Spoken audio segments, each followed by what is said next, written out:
Greetings, it's Valerie Ling here, coming to you at the end of my day, sharing with you the best thing I heard in the office today by our latest recruit.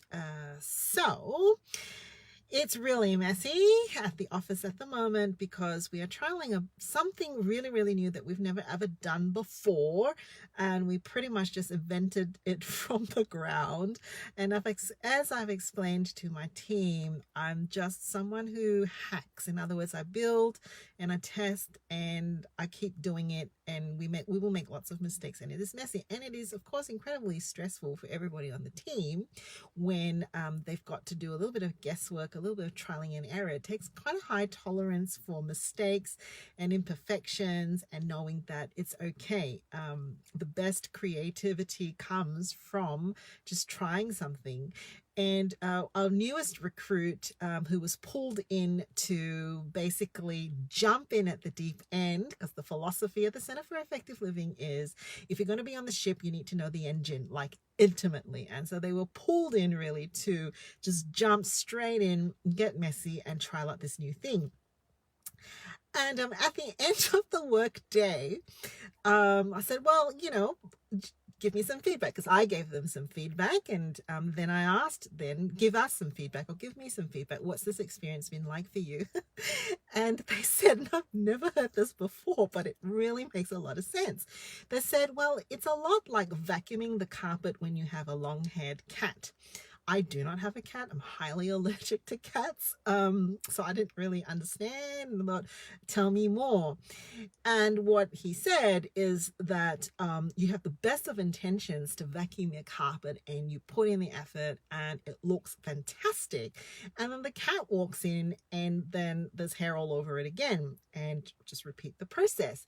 And I guess what he was saying is that you can do your best and you can really have these best intentions to go through this process, and then you realize that you've got to redo some stuff, or it's messy and it's gotten imperfect and yuck again. And I'm like, that is like gold. I love that, because very often when you are running low and your energy is depleting is because your mind is telling you that it's your fault for having the long-haired cat, or it's your fault for not timing the vacuuming better, or I don't know what else we might say to ourselves, right? Like we are the worst vacuumer on this face of the earth. Or we might actually get rid of the cat, throw the cat, vent on the cat, hate on the cat, tweet about the cat, whatever.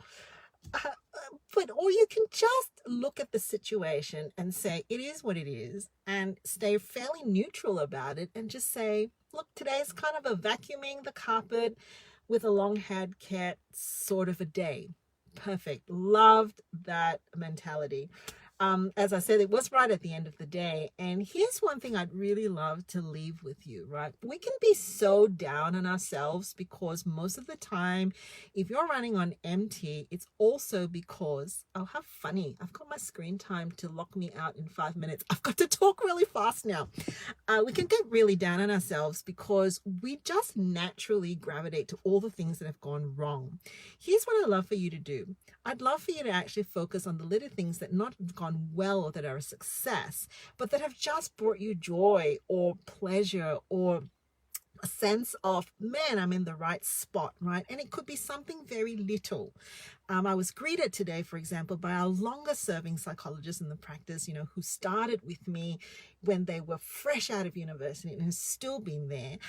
And she said to me as she greeted me, oh, you have a lovely perfume on today. Now, that may mean nothing to you, but for me, that meant a lot, because you know what? The joy of that was, we have this relationship that has grown over the years. Where she first began, she probably would not have said that to me, but, standing very comfortably, being able to just be open and friendly. That was a great thing.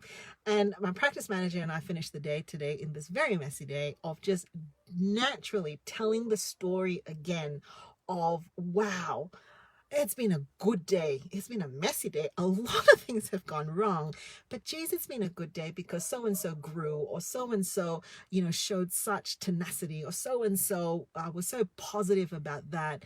And just focusing really on the things that really matter, the things that matter. That's my little spiel for today.